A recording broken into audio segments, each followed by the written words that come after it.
Hello again, everyone. This is Gilmer, and this is episode 11 of my Let's Play War in the East. And I had to apologize. I have not recorded in almost a week, and I really don't have any other excuse other than I'm very. My next. You're going to laugh when I tell you this. My next door neighbors smoke marijuana all the damn time, and I can smell it. And instead of them being paranoid, I'm the one that's paranoid because I think they're sitting over there listening to everything I say, which I don't know if that's I don't, I don't know if that's that big of a deal or not. But anyway, so I haven't recorded in almost a week, and I know they're over there right now. I can still smell the marijuana through the walls, and unfortunately, I live in an apartment right now, and I don't know if you know that much about what's been going on in my life or even care, but just a quick synopsis of why I'm actually living in an apartment as opposed to owning my own house. I did actually own my own house in 2014, and I lost my job. My company closed its doors, and so I had to go out and find a job. And in getting back on my feet, I had to take an apartment for several years, and I'm just now getting back to onto my feet, and I am ready, I think, to start looking for a house within the next year or so. So, and the job I have now is so much better than the job I had before, which is funny because it took me getting basically fired. I mean, everybody was fired because the company closed, but it basically took me getting fired to go out and find a better job than I actually had. I'm getting paid about 33% more than I was at my oldest job, my other job, but cost of living is higher here, but not 33% higher. So I've actually done better for myself. So that's why I'm in an apartment. And my neighbors smoke marijuana constantly, and I don't know if they actually even work. I don't want to say that too loud. It's a nice guy. Seems like a fairly nice guy, but he smokes marijuana constantly, and you can smell it every single day coming through the walls, or coming through the air vents, or however it comes through. So anyway, that's I know that's a pretty flimsy excuse anyway.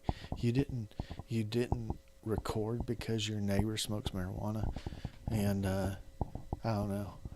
It is a pretty flimsy excuse. I guess it's just me not getting up and actually doing it. I do want to play the game. I'm actually enjoying the hell out of myself, and I have looked into a few things. I don't know that I've completely answered my question on changing the target area of the amphibious HQ.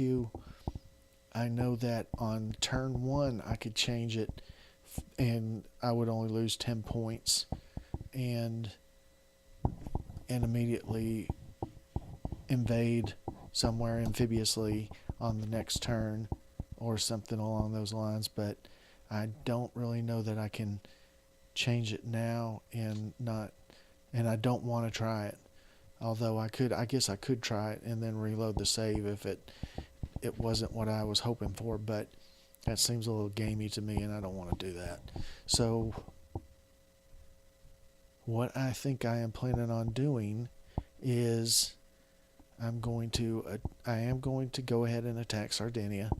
I'm going to land there with my amphibious troops and my amphibious landing forces and try to take it. As you can see, we've been running a lot of recon over them. It says detection is 6, a level 6 for the air base. That's pretty good. Air interdiction, Western Ally 6. Air recon, Western Allies 11. That's looking pretty good for air interdiction, Western Allies 42. Air recon, Western Allies 18. So detection of 4. So we've got some pretty good ideas on these. Although, am I actually attacking their ports? That's not a good idea. 119, 277. Yes, I am. That is not a good idea. You don't want to amphibiously attack an actual port because they're fortified. So I'm already screwed up. I've already screwed up. I really need to change. I guess I could land here. Or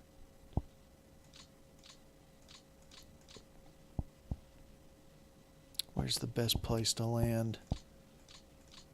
I mean, they're not supposed to have very many troops on this island. So I really do need to change that. So now I'm wondering if I should go ahead and change that to actually land in Italy.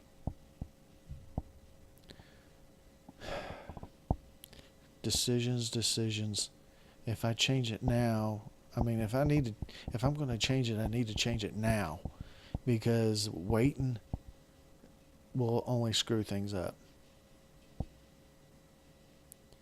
So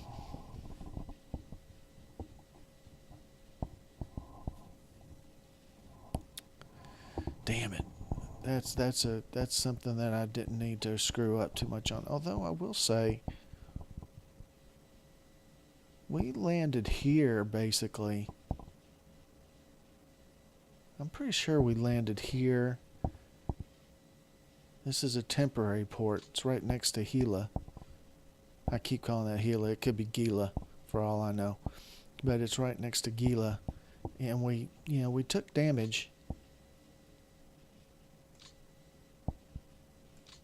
I can't tell if I don't remember if their damage is going down or not. Or maybe I need to run this next turn before I know that. So I'm going to go ahead and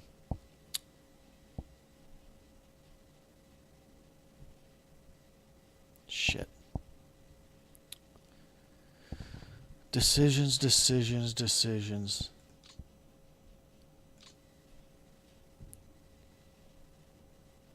I can land there. And that's right next to the port, which is what I did in Sicily. Now let's see what... Oh, I think I have to right-click it. My bad. So I lost 11 prep points for doing that. Let's try this one. This one doesn't have any prep points. I wonder why.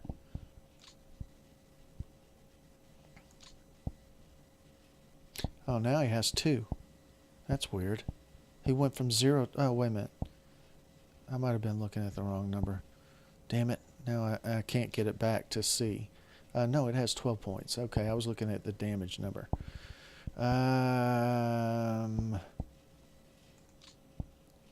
Yes.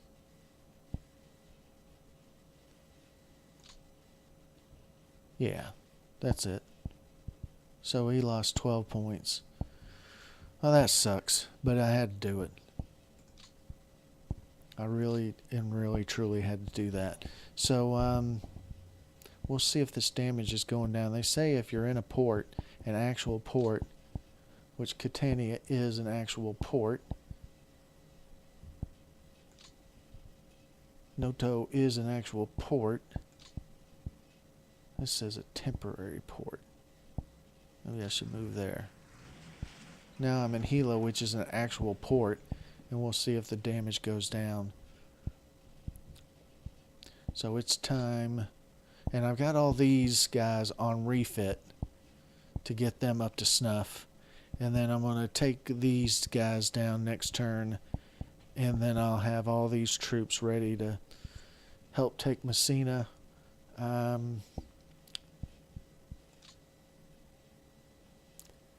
Neutral.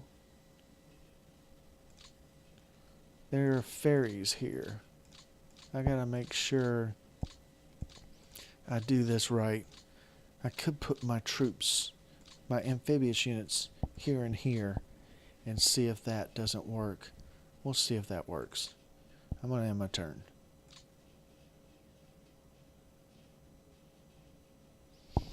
So I was reading up a little on some people's AARs, which are which is the abbreviation for after action reports, and looking at a few things. And I don't know. I think I'm behind.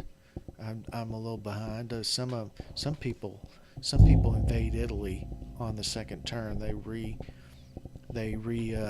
configure their amphibious landings to half of them going to Italy and half of them going to Sicily, and then they take Sicily, and all the troops in Sicily, all the German troops in Sicily, freak out and try to get out of Sicily because the Allies are landing in Italy.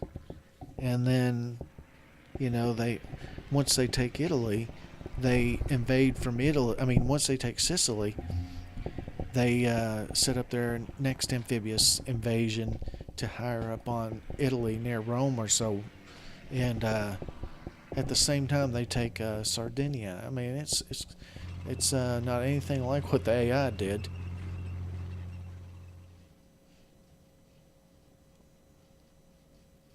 They got some really crazy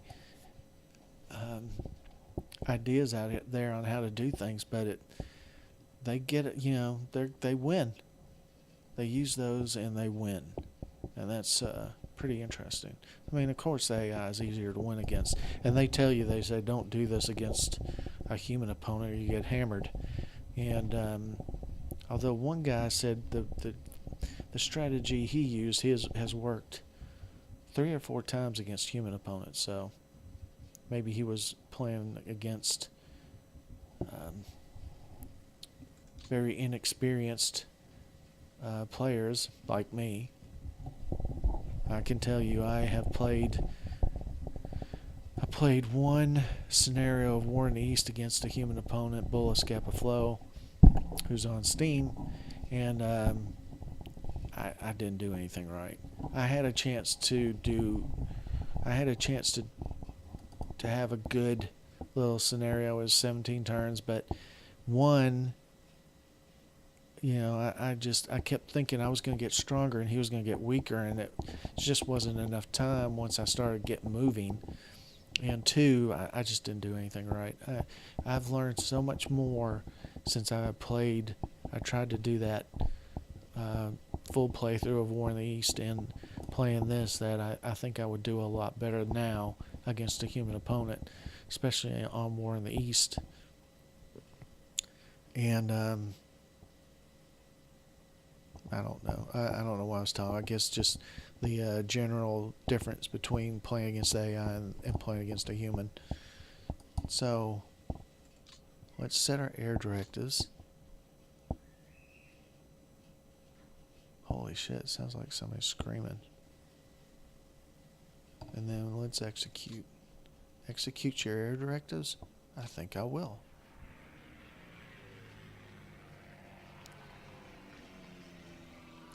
See, I could spend a whole lot of time on the air war. I really could. And I think I know enough about the air war to do an okay job. But I don't know if I know enough to do a really good job. So I almost feel like letting the AI do the air war for me is better for me now. And the more I learn, the better I get at it, the more likely I would be able to use air war a lot better. I think I wasn't doing too badly, but I think there were some issues.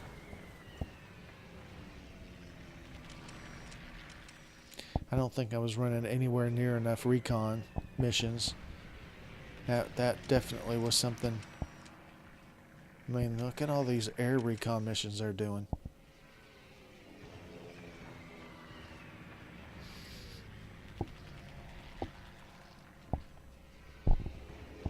The only thing is, I don't know.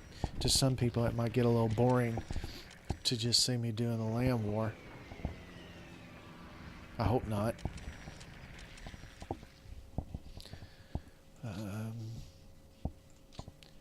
Let's see here. Total losses. Yeah, it's still a 3-2 basically. That's not even 3-2 really there. That's 4-3. That's 3.5 to 3 basically, and then that's, I don't know, 3.5 to 3, I don't know, 3 to 2. It's just a little bit less than 3 to 2, I think, because that would, if it was 3 to 2, that would be 367 or 8. So it's slightly less than 3 to 2, which I think I can live with. I can live with a loss ratio of 3 to 2 against the Axis. Okay, so let's see. Damage is 11. That looks like it went down. Damage is 6. Damage is 8. I know that one went down damage-wise, and that one went down damage-wise, because that was a 12, and that was a 9. And that one was probably 7. I just don't remember, to be honest. Do I really need to use my amphibious task forces to help take these guys out? I don't think so. Let's look at rail damage. I notice I don't think I can have any control over my rail units. They're just going to repair on their own. I just have to have a lot of them.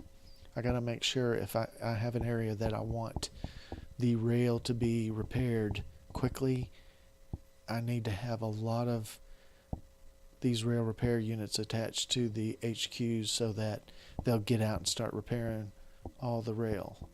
So, toggle rail.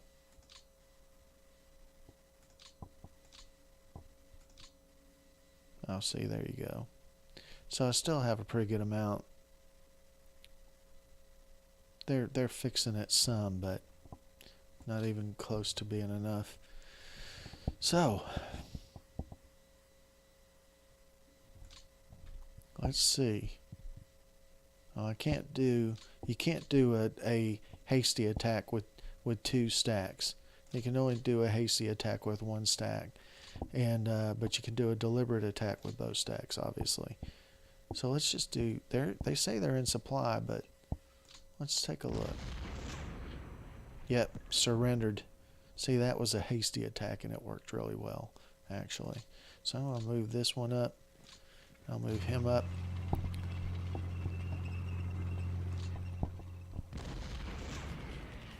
There you go. See, I didn't need my amphibious task forces. So now the rail up here is all damaged, so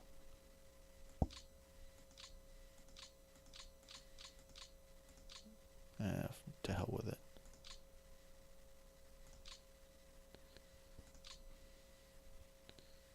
See? Why doesn't it do it? Sometimes it does. Ooh, shit, don't want to do that. Okay, so I'm gonna start moving my units. Somebody just slammed a door. So I'm hoping you can hear me. I'm not talking very loud, to be honest with you. I'm talking very low.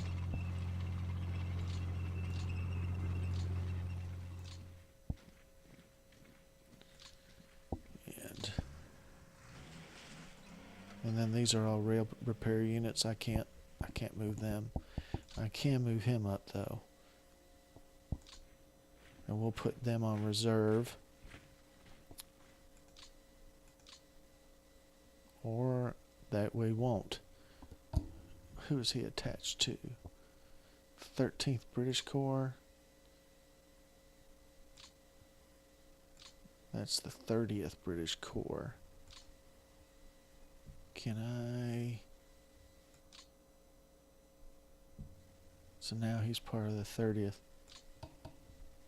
And they're still, I think they're, I'm pretty sure they're still. I don't know what this 17/15 means. But I see that, I don't know. I need to read up on that too.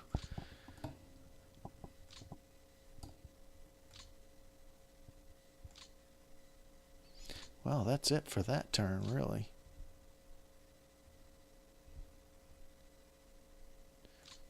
How are these guys doing? Prep 5.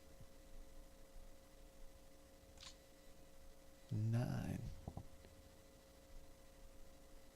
This guy's adding 1 point a turn. He's got divisions stacked on him, and these guys have divisions stacked on them as well. I'm not really understanding why. And then this guy has 10 prep points. So this is the slacker. I don't know why he's slacking at 5 points. British Infantry Division. British Infantry Division. Oh well. So, that's really, I guess, what else can I do? This is kind of a short episode, to be honest with you. There's not a whole lot to do, to be honest with you. I just destroyed a bunch of those. I wonder if I can look at the victory screen. Other lost points.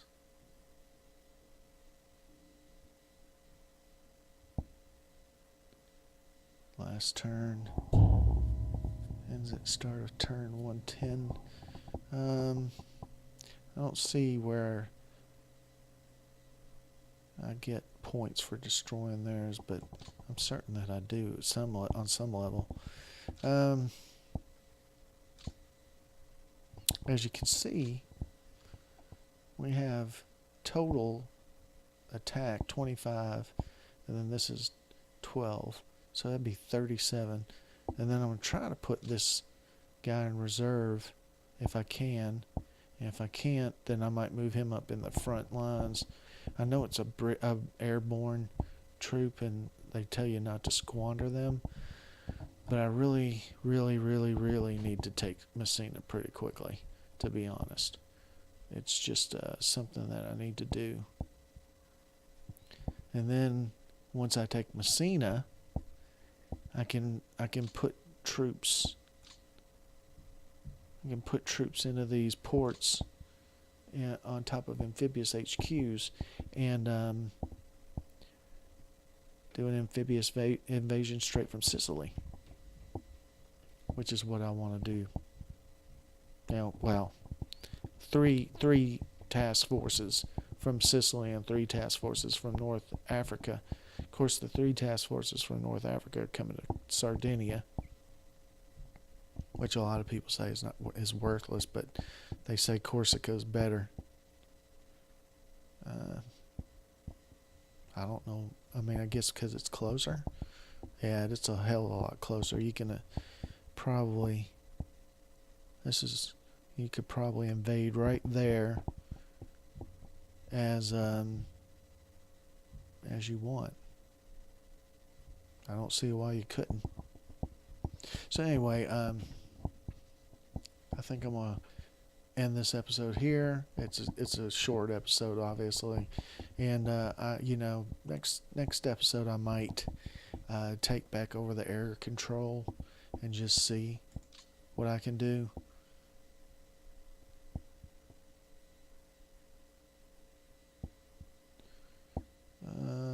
I think we got up to 1250 at one point. We were 1250 down. Now we're only at 1246 down. So I think we're doing okay. Anyway, thank you very much for watching, and I will see you next time.